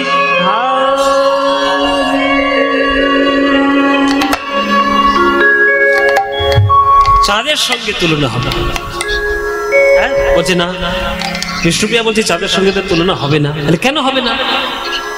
চাঁদে তো কোনো কাঁটা পোকা নেই, চাঁদ তো তাপ দেয় না, চাঁদ তো আকাশে ক্ষণস্থায়ী নয়, তাহলে চাঁদের সঙ্গে তুলনা হবে না কেন? ফুলের মতো কাঁটা পোকাও তার থাকে না। তখন বিষ্ণুপ্রিয়া বলছে শোন, চাঁদ কবির কল্পনা হতে পারে, চাঁদ কবিদের কাছে গানের বিষয় হতে পারে, কিন্তু চাঁদ তাকে দেখলেই প্রথম চাঁদের ক্ষেত্রে লক্ষ্য পড়ে যে চাঁদের গায়ে কালো কালো ছোপ ছোপ দাগ কলঙ্ক রয়েছে।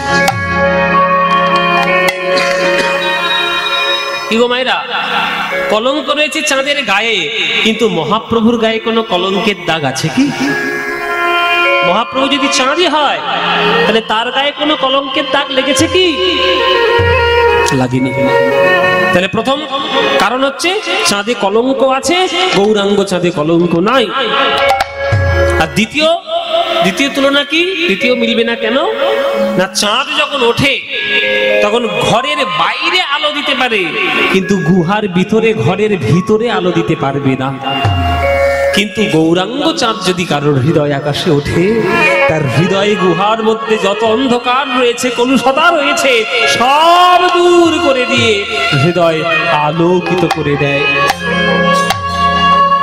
তাহলে চাঁদের সঙ্গে তুলনা মিলবে না। বল কাঞ্চনা,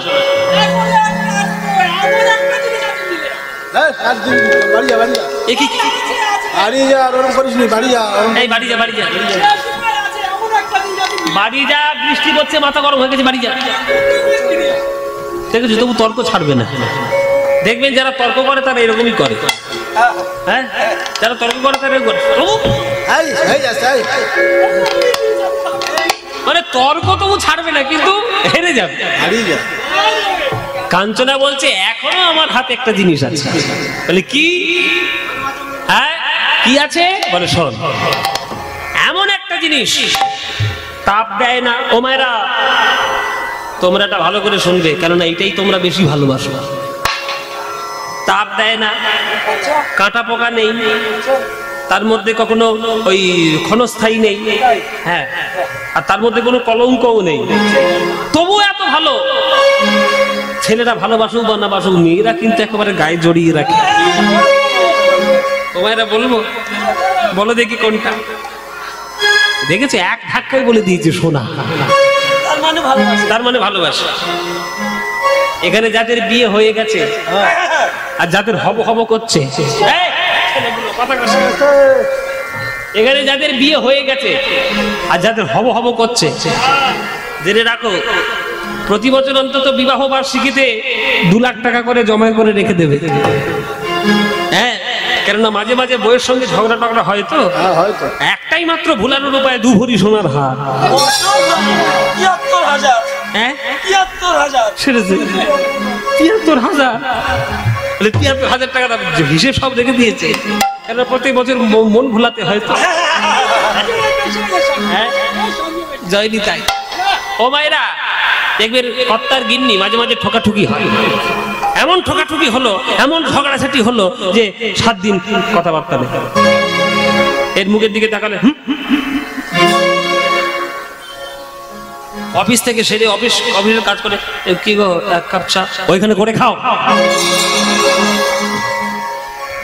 এর মাঝে মাঝে ঝগড়াঝাটি হয়, কিচ্ছু করতে হবে না, উপায় আমার জানা আছে, বলে দিচ্ছি। ওই 2 লাখ টাকা পকেটে ভরে নিয়ে যাবে বহরমপুর, পিসি চন্দ্রের একটা দোকান আছে, ওই দোকানে গিয়ে বলবেন যে সব থেকে ভালো একটা গয়না আমাকে দাও, 2 লাখ টাকা দাও। কিচ্ছু বলতে হবে না, শুধু ওই গয়নাটা নিয়ে চোখের সামনে ধরিয়ে দেবেন, সঙ্গে সঙ্গে বলবে, কি গো তোমাকে একটু পায়েস করে খাওয়াই। চা চাইছিলি তখন হুক করে ফিরে নিচ্ছিল মুখ, এ বলছে তোমার পায়েস খাওয়াই। মেয়েরা সোনা পড়তে ভালোবাসে খুবই, কেননা সোনা সবারই ক্ষেত্রে একটা আকর্ষণীয় বিষয়। যেহেতু প্রথম কথা উজ্জ্বল ধাতু এবং দেখতে অতি সুন্দর, আর তার থেকে এত সুন্দর সুন্দর গয়না হয় যে সোনাকে ছেলে হোক, মেয়ে হোক, বাচ্চা হোক, বুড়ো হোক, সবাই পড়তে ভালোবাসে। আর অনেকেই তো বলে শুনেছি, গৌর আমার কাঁচা সোনা, গৌর আমার কাঁচা সোনা। তা সোনার সঙ্গে তুলনা মিলবে? কৃষ্ণপ্রিয়া বলে মিলবে না। কেন? বলে প্রথম কারণ হচ্ছে সোনা কষ্টদায়ক। ও মায়েরা দেখো না, আংটি পরতে পরতে আঙুলের গোড়া সব সরু হয়ে গেছে। তাহলে আঙুলের গোড়া সরু হয়ে যাচ্ছে মানে কষ্ট দিচ্ছে। তোমরা যখন একটা ভারী দুল পড়তে যাও, তোমাদের কানটা ফুটো করতে হবে না? হ্যাঁ, একটা মেয়ে আছে বাবা, দুল পরার এত শখ, সে ফুটো করে যে ফুটো কেটে দুল পড়ে যাচ্ছে। ফুটোটা আবার উপরের দিকে করেছি, আরেকটু উপরে। কান কেটে যায় যাক, তবু দুল ছাড়া যাবে না। হ্যাঁ, দুল ছাড়া যাবে না, ফুটো করে আবার একটু উপরের দিকে পড়েছে। তাহলে সোনার প্রতি তাদের ভালোবাসাটা এত, শারীরিক যন্ত্রণাটাও তারা হাসি মুখে সহ্য করে নিচ্ছে। কিন্তু শারীরিক যন্ত্রণা তো হচ্ছে। নাকে আপনি নখ পড়তে চান, নাকছাবি পড়তে চান, তাহলে নাকটাকে আপনাকে ফুটো করতে হবে না? পার্লারে গিয়ে ওই খাজাং করে হাতুড়ির মতো কি একটা টিপে দেয়। হ্যাঁ, সব মেয়েদের উঠেছে না বাবা, ভাগ্যিস আমার নাকে ছাড়া করিনি। হ্যাঁ, এই যে পার্লারে যায়, হাতুড়ির মতো নাকের মধ্যে ফেরাস করে ঢুকিয়ে দেয়, তাহলে মায়ের একটা কষ্ট নাই কি? তাহলে সোনা পড়তে গেলে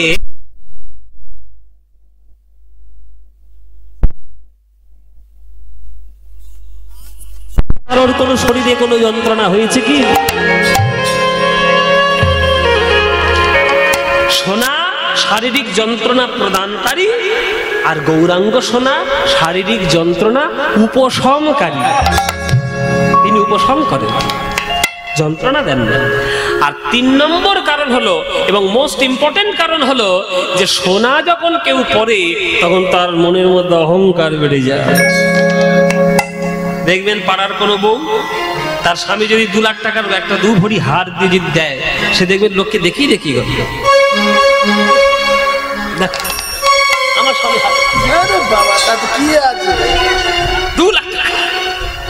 তাহলে সোনার গয়না পড়লে আপনার অহংকার বাড়বে, কিন্তু গৌরাঙ্গ সোনা হৃদয়ে ধারণ করলে অহংকার চিরকালের মতো প্রশমিত হবে। গৌরাঙ্গকে ধারণ করলে অহংকার হয়, অহংকার প্রশমিত হয়, তাই তার সঙ্গে তুলনা চলবে না।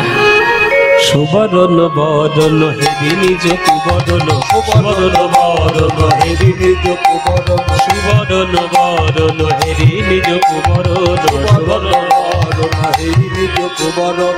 মানি আপন মনস্তাপে রে, মানি আপন মনস্তাপে, আহা মানি আপন মনস্তাপে রে, মানি আপন মনস্তাপে। নিজ তনু জারি ভসম সম করইতে, নিজ তনু জারি ভসম সম করইতে, নিজ তনু জারি ভসম সম করইতে, নিজ তনু জারি ভসম সম করইতে। বৈঠল অনল সন্তাপে, বৈঠল অনল সন্তাপ, আহা বৈঠল অনল সন্তাপে, বৈঠল অনল সন্তাপ। দেখবেন সোনার গয়না যখন শ্যাকরা তৈরি করে, মাঝে মাঝে দেখবেন আগুনের মধ্যে সোনাকে ফেলে। মনে করেন এই আংটিটা ভাঙিয়ে যদি আমি একটা অন্য আংটি করি, এই আংটিটা কিন্তু প্রথমে আগুনে দেবে, আগুনে দিয়ে তাকে পোড়াবে, তাকে গলাবে, পিটিয়ে পিটিয়ে তাকে ঠিক করবে। এই যে সোনা আগুনের মধ্যে পড়ছে বা শ্যাকরা আগুনের মধ্যে সোনাকে দিচ্ছে, পদকর্তা বলছে না না, ওটা শ্যাকরা দিচ্ছে না, গৌরাঙ্গ সোনাকে দর্শন করে সোনা বলছে মনে মনে অভিমান করে যে এতদিন আমাকে লোকে হাতে গলায় মাথায় তুলে রাখতো, কিন্তু গৌরাঙ্গ সোনাকে যে একবার দেখবে সে আমার ধারে কাছে আর কোনোদিন আসবে না, তাই আমার অভিমান হয়েছে। অভিমান করে সোনা নিজে গিয়ে আগুনের মধ্যে ঝাঁপ দিচ্ছে। সোনা নিজে নিজে আগুনের মধ্যে ঝাঁপ দিচ্ছে। কেন? নিজ তনু জারি, মানে নিজের তনু জ্বালিয়ে ভসম সম করইতে, ভস্ম করে দেওয়ার জন্য পৈঠল অনল সন্তাপে নিজেকে আগুনের মধ্যে যুক্ত করলেন। নিজ তনু জারি ভসম সম করইতে, নিজ তনু জারি ভসম সম করইতে, পৈঠল অনল সন্তাপে, পৈঠল অনল সন্তাপে। যা সমবিধিক অধিক নাহি অনুভবী, যা সমবিধিক অধিক নাহি অনুভবী, আহা তুলনা দিবারে নাহি ঠোরে রে, তুলনা দিবারে নাহি ঠোরে। আজি জগদানন্দ কহু কহু কো তুলনা কহু, জগদানন্দ কহু কহু কো তুলনা কহু, কহু কহু কো তুলনা কহু, জগদানন্দ কহু কহু কো তুলনা। এই যে নিরুপম গৌর কিশোর হে, নিরুপম গৌর কিশোর, আহা নিরুপম গৌর কিশোর হে, নিরুপম গৌর কিশোর, আহা নিরুপম গৌর কিশোর হে, নিরুপম গৌর কিশোর হে, নিরুপম গৌর কিশোর হে, নিরুপম গৌর কিশোর। তাহলে এতক্ষণ ধরে পদাবলীটা আস্বাদন করে গৌরাঙ্গকে কার মতো দেখতে সিদ্ধান্ত আসা হলো। ও মায়েরা, তাহলে গৌরাঙ্গকে কার মতো দেখতে? বিদ্যুতের মতো দেখতে? হ্যাঁ, সোনার মতো দেখতে? সূর্যের মতো দেখতে? চাঁদের মতো দেখতে? ফুলের মতো দেখতে? তাহলে গৌরাঙ্গকে কার মতো দেখতে? শোনো, পদকর্তা বলছেন যে জগদানন্দ পহু, পহু কো তুলনা পহু। আপনি সমুদ্র কার সঙ্গে তুলনা করবেন? ডোবার সঙ্গে না পুকুরের সঙ্গে? সমুদ্র কার মতো দেখতে বাবা? সমুদ্র সমুদ্রের মতো দেখতে, চাঁদ চাঁদের মতো দেখতে। তেমনি গৌর কার মতো দেখতে? গৌর গৌরের মতোই দেখতে, তার সঙ্গে জগতে কারোর তুলনা চলবে না। তাই নিরুপম গৌর কিশোর, নিরুপম, উপমা তুলনা দেওয়া যাবে না, নিরুপম গৌর কিশোর।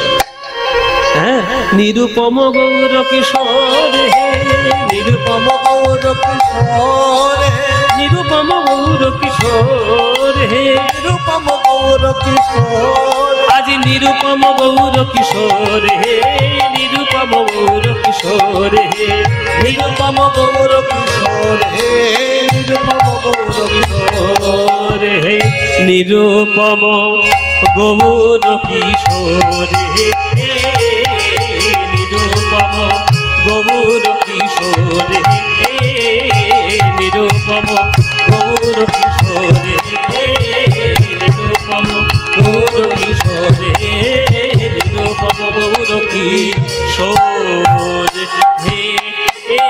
হে, গৌর কিশোর। ব্যাস, গৌরচন্দ্রিকা সমাপ্ত হলো। যেমন এই গানটি আমরা শেষ করলাম। গৌরচন্দ্রিকা শেষে এইবার আমরা যাব কৃষ্ণের রূপ দেখার জন্য বৃন্দাবনে। তাহলে তখন আমরা গৌরাঙ্গ মহাপ্রভুর একটা ছবি দেখতে পেলাম, এইবার আমরা দেখব কৃষ্ণের ছবি বৃন্দাবনে গিয়ে। তাহলে চলুন সবাই মিলে একটু বৃন্দাবনে যাই। চলুন মায়েরা, বাবারা, আপনারা যারা যারা গান শুনছেন, কারা কারা বৃন্দাবন গিয়েছেন হাত তুলুন দেখি। বৃন্দাবন অনেক অনেকে বাবা এতগুলো গিয়েছে, বাহ, এদের অনেকে গেছে গো, বাহ, গৌরহাটির লোকের পয়সা আছে ভালো, বৃন্দাবন যাচ্ছে। বলে বাবা যে কটা হাত তুলেছে আমাদের গ্রামের নয়, সব বাইরের লোক। গ্রামেরও আচ্ছা, এই যে তোমরা বৃন্দাবন গেছো বা বৃন্দাবন যাবে, রাধারানীর কৃপা না হলে তো বৃন্দাবনে যাওয়া যায় না, তোমার পকেটে যতই পয়সা থাক।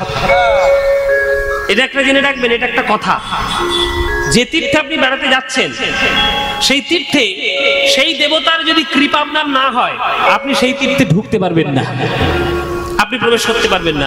যেমন দেখুন কি আশ্চর্য, আমার এই বছর ঘটনা ঘটেছে।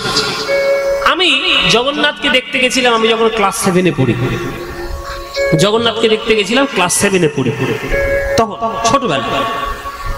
এতদিন সময় হয়েছে, টাকা হয়েছে, সব হয়েছে, কিন্তু যাওয়া হয়নি। কোনো না কোনো কারণে জগন্নাথ চাননি যে আমি যাই পুরীতে। এই বছর হঠাৎ একটা প্রডিউসার আমাকে ফোন করলেন যে তিনি সিনেমা বানান আর কি, তিনি ভালো ভালো দামি দামি সিনেমা বানান, খুব সুন্দর সুন্দর। তিনি হঠাৎ আমাকে ফোন করে বলছেন যে আমার এই বছর একটু মনে উদয় হলো, একটু ভাবনা জেগেছে, তোমাকে দিয়ে আমি একটা জগন্নাথের গান গাওয়াবো, তুমি কি গাইবে? বলি বাবা, তো গাওয়ার জন্য আমি রেডি বসে আছি, জগন্নাথের গান গাইবে তো সুন্দর কথা, ভগবানের কৃপা, নিশ্চয়ই গাইবো। ভালো কথা, গাইলাম, গানটা খুব সুন্দর হলো, গানটা রেকর্ডও হয়ে গেল। তিনি বলছেন একটা কথা তোমায় বলবো, তোমার কষ্ট হচ্ছে জানি, কিন্তু তোমায় একটা কথা বলি। বলুন। এই গানটার শুটিং, ভিডিও শুটিংটা যদি তুমি একটু পুরীতে গিয়ে করে আসতে পারো তাহলে খুব ভালো হয়। তাহলে এতদিন আমার সময় হয়নি, এবছরই সময় হলো। আর যেদিনটাই বলেছেন সেই দিনটাই আমার ফাঁকা, লন্ডন থেকে ঘুরে এসে ওই দিনটাই আমার ফাঁকা আছে, আমি সেই দিন শুটিং করতে পারবো। চললাম জয় জগন্নাথের নাম নিয়ে, চলো একটা গান শুটিং করার জন্য পুরীতে যাই। 20 বছর পর পুরী সমুদ্রে গিয়ে আবার প্রণাম করে এলাম, জগন্নাথের রথটা ধরে একটু মাথায় ঠেকালাম, মন্দির দর্শন করলাম। যদিও স্নান যাত্রা হয়ে গেছে তো এখন আর মন্দির তো বন্ধ, এখন তো কাউকে ঢুকতে দেওয়া হবে না। এখন জগন্নাথের জ্বর হয়েছে, স্নান করে জ্বর হয়েছে, হ্যাঁ, তারপরে রথযাত্রার দিনে তবে তিনি বেরোবেন, এখন তো মন্দির বন্ধ। কিন্তু পুরীতে আমার যাওয়া হলো। তাহলে এই যে হলো, এটা আমার ইচ্ছা হলেও এতদিনে হতো না, কেননা যতক্ষণ না জগন্নাথ চাইবেন ততক্ষণ আমার যাওয়া হবে না। তেমনি রাধারানী যতক্ষণ না চাইবেন ততক্ষণও আপনার বৃন্দাবনে প্রবেশ করা হবে না। বাবা কি যে গানটা গান করে সর্বনাশ, মা খাবেন নাকি? একদম নয়, একদম নয়। ওই গান আমার গাইলে আবার কপিরাইট পড়ে যাবে। ওই গান যে গান গাইছে তার পারমিশন নিতে হবে যে দাদা তোমার গানটা আসলে গাইবো কিনা। গান গেয়ে তার পারমিশন নিলে তবে গাইতে পারবো। এটা আমাদের একটা এথিক্স, এটা একটা আমাদের নিয়ম যে কোনো প্রডিউসার কোনো খরচা করে যদি তোমাকে কেউ গান গাওয়ায়, সেই গানটা তুমি পাবলিকলি সে যতক্ষণ না অনুমতি দিচ্ছে গাওয়া যায় না। আপনারা সেই গানটা শুনতে পাবেন রথের দিন সকালবেলা, সেই গানটা রিলিজ হবে। আপনারা আমার ফেসবুক পেজে যাবেন, ফেসবুকে চলে যাবেন, আমি সেই গানটা শেয়ার করব, সেই গানটা সবাই শুনতে পাবেন। খুব সুন্দর গান হয়েছে, ভীষণ সুন্দর। বাংলাতে জগন্নাথের নিয়ে কোনো লেখা গান খুব একটা পাওয়া যায় না। সবাই জগন্নাথ স্বামী নয়ন পথগামী গান গায়, শ্লোকগুলো গায়, কিন্তু নিজের লেখা গান এটা পাওয়া যায় না। কিন্তু তিনি লিখেছেন, তার লোক লিখেছেন, খুব সুন্দর গান হয়েছে, আপনারা শুনবেন রথের দিনে। আচ্ছা, আর একটা খবর দিয়ে দিই, রথের দিন সকালবেলায়, সকাল 7টা থেকে রথের দিন সকালবেলায় 7টা থেকে আকাশ 8-এ আকাশ 8 চ্যানেল আছে, আকাশ 8-এ আমার অনুষ্ঠান আছে লাইভ। সামনে রোববার, এই সামনে রোববার রথ পড়েছে, এই রথের দিন সকাল 7টার সময় আপনারা সবাই দেখবেন আকাশ 8 চ্যানেলে। আকাশ 8 চ্যানেলে আপনারা রথের দিন 3.5 ঘন্টা অনুষ্ঠান হবে, 3.5 ঘন্টা, অনেকক্ষণ বেশ সুন্দর সঙ্গে বসে বসে দেখতে পাবেন। আমার সঙ্গে একজন ভাগবত পাঠক থাকবে তমাল বলে, ও জগন্নাথের কিছু লীলা বর্ণনা করবে, আর আমরা ভক্তিগীতে কিছু গান গাইব। সেই অনুষ্ঠানটা রথের দিন সকালে হবে, আপনারা দেখবেন। আমার হঠাৎ করে মনে এলো তাই বলে দিলাম। চলুন তাহলে আমরা এবার রূপ দর্শন করতে বৃন্দাবনে যাব, সবাই মিলে একটু বৃন্দাবনে যাব। চলুন মায়েরা, বৃন্দাবন যখন যাব, বৃন্দাবন যাওয়ার একটা গান গাইবো নাকি না? না বাদ দেবো? বৃন্দাবন যাওয়ার গান গাইবো না বাদ দেবো? গাইবো। এই যে গানটা গাইবো সেটা বৃন্দাবনে খুব পপুলার গান, খুব জনপ্রিয় গান, বাংলা গান কিন্তু জনপ্রিয় গান। সেই গানটা গাইতে গাইতে আমরা বৃন্দাবনে যাব। চলুন সবাই মিলে মায়েরা একটু ভক্তি নিয়ে করজোরে বসে বসে গানটি শুনবেন, মনের মধ্যে প্রেম জাগানোর জন্য, কৃষ্ণ প্রেম রাধা প্রেম জানানোর জন্য। চলুন। চলে রে আমার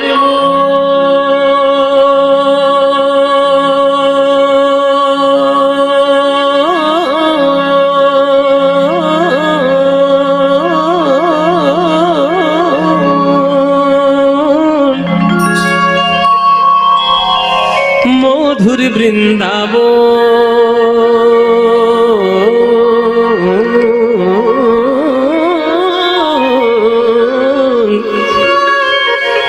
যমুনা পুলিলে যেথা মধুর বৃন্দাবন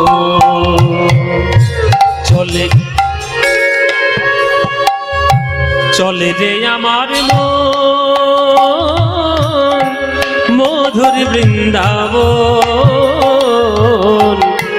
যমুনা পুলিলে যেথা মধুর বৃন্দাবন। নিতাই গৌর প্রেমানন্দ হরি হরি। চলে রে আমার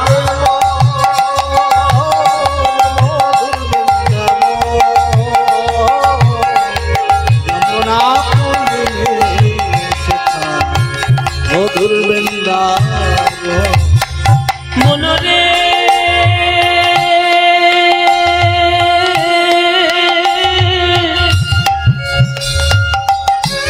ওরে মনরে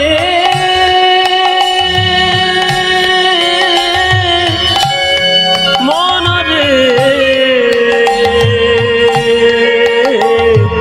ওরে মধুর বৃন্দাবন চলে রে আমার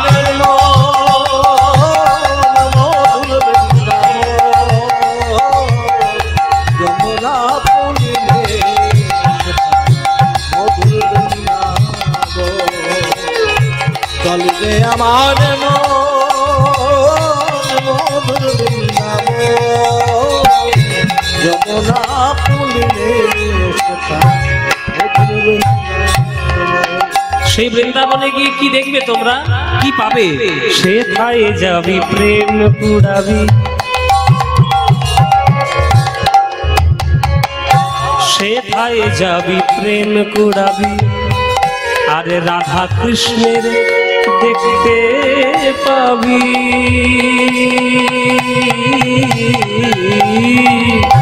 সেথায় যাবি প্রেম কুড়াবি, রাধা কৃষ্ণের দেখতে পাবি। আপনারা যারা তীর্থে যাবেন, এতদিন তীর্থ করেছেন, এবার পরবর্তীকালে যদি তীর্থে যেতে মনে হয় তাহলে অভক্তদের সঙ্গে করে জীবনে নেবেন না। খুব বাস্তব কথা বললাম। অভক্তদের সঙ্গে করে নিয়ে কোনো তীর্থে ধামে তীর্থে যাবেন না। অভক্তদের সঙ্গে করে নিয়ে বেড়াতে যান, দীঘায় চলে যান, সিকিম চলে যান, দার্জিলিং চলে যান, গোয়া চলে যান, বোম্বাই চলে যান, সিমলা, কাশ্মীর সব জায়গায় যান, হনুলুলু চলে যান। হনুলুলু আর হনুলুলু জাপানে, যেখানে খুশি যান, কিন্তু অভক্তদের সঙ্গে করে নিয়ে তীর্থে যাবেন না। এই কথা আমি বলছি কেন? বর্তমানে আমরা যে উচ্ছৃঙ্খলটা হয়ে পড়েছি, এই যে কত খারাপ জিনিস আপনারা বুঝতে পারছেন না। স্বাধীনতার নাম করে যে উচ্ছৃঙ্খলতা আমাদের জীবনে প্রকাশ পাচ্ছে, এটা কখনো উন্নতির পরিচায়ক নয়। হাতে একটা মোবাইল রয়েছে আর তীর্থধামে গিয়ে আপনি ব্লগ বানাচ্ছেন, রিল বানাচ্ছেন, আশ্রমের তীর্থের পবিত্রতাকে আপনি নষ্ট করছেন। আপনার কোনো ক্ষমতা নেই, কোনো অধিকার নেই তীর্থের পবিত্রতাকে নষ্ট করা। কেননা তীর্থধামটা সাধকদের সাধন ভূমি। বড় বড় ঋষি মুনিরা ওইখানে গিয়ে সাধনা করেছে। ওটা তোমার সেলফি তোলার জায়গা নয়, ওটা তোমার ব্লগ বানানো, রিল বানানোর জায়গা নয়। ওই জঘন্য নাচ নেচে, ওই রিল বানিয়ে অসভ্যতামি করে কোনো তীর্থের পবিত্রতাকে নষ্ট করা যায় না। করবেন না, এগুলো করতে নেই। অভক্তদের সঙ্গে নিয়ে তীর্থে যাবেন না, কারণ অভক্তদের সঙ্গে নিয়ে গেলেই তারা শুধু হোটেল খুঁজবে, বাথরুম খুঁজবে। তারা ভালো কাজে তাদের মন নেই। তারা তীর্থের পবিত্রতা বোঝে না, তীর্থের মহিমা বোঝে না, তীর্থের গুরুত্ব বোঝে না, অপবিত্র করবে। আপনার যদি ইচ্ছে হয় আপনি ভক্ত সঙ্গে তীর্থে যান, আপনি ভক্ত সঙ্গে তীর্থে যান। ভক্ত সঙ্গে তীর্থে গিয়ে তীর্থের পবিত্রতাকে বজায় রাখুন, তীর্থের সুন্দরতার মহিমাটিকে উপলব্ধি করুন। আর বৃন্দাবনে যদি যেতে চান, বৃন্দাবনে পা দিয়েই ধুলোটা নিয়ে আগে একটু গায়ে মেখে দেখুন। কেননা রাধা গোবিন্দের চরণ ধুলা এখন ওই বৃন্দাবনের ধুলোর মধ্যে মাখানো রয়েছে। আপনি যদি হৃদয়ের মধ্যে প্রেম নিতে চান, ওই ধুলোটা একটু গড়াগড়ি দিয়ে অনুভব করুন। হে রাধে, হে কৃষ্ণ, হে গোবিন্দ, তোমার চরণে যেন আমার হৃদয়ের মধ্যে প্রেম উদয় হয়। ব্যাস এইটুকু, প্রেম যেন লাভ হয়। স্ট্যাটাস মেনটেন করার জন্য তীর্থ করবেন না, ভক্তি অর্জন করার জন্য তীর্থ করুন। সেথায় যাবি প্রেম কুড়াবি। পানি সামারে সারে নিজা নিদা নিদা বাদা মা পানি দা বামা দিগা পা। সেথা যাবি প্রেম কুড়াবি। পাসা নিজা দা নিদা মাদা বাদা মাদা পা কাপা মাপা দে মাগা মাগা দে নিদা পা মাগা রে পাগা রে সারে নিজা নে নিজা দাদা নি পানি ধানি বাদা মাপা গামা পা গামা পা গামা পা। সেথা যাবি প্রেম কুড়াবি। আর রাধা কৃষ্ণের দেখতে পাবি, সেথায় যাবি প্রেম কুড়াবি। রাধা কৃষ্ণের দেখতে পাবি।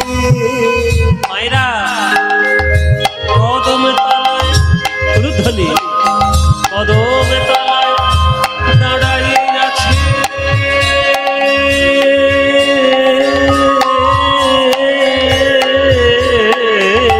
কদম তলায় দাঁড়ায়ে আছে। কদম তলায় দাঁড়াইয়ে আছে আমার রাধা মদন যমুনা পুরিলে যেথা মধুর বৃন্দাবন চলতে আমার মন। মধুর বৃন্দাবন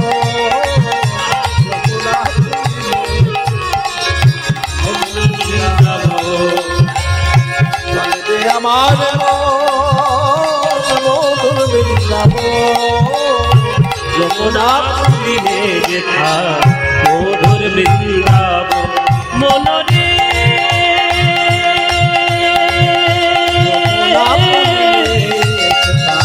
মধুর বৃন্দাবন মনরে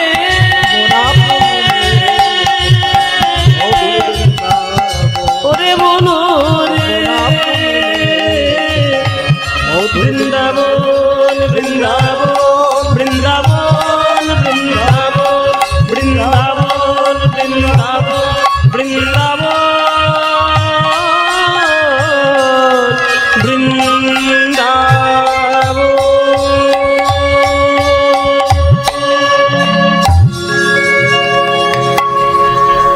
সবাই বলুন বৃন্দাবন ধাম কি, বৃন্দাবন ধাম কি, শ্রীমতী রাধা রানী কি, শ্রীমতী রাধা রানী কি, श्रीमती राधा रानी की। बोलो प्रेम से राधे राधे, बोलो राधे राधे, बोलो राधे राधे। আমরা বৃন্দাবনে এলাম কৃষ্ণের রূপ দেখার জন্য।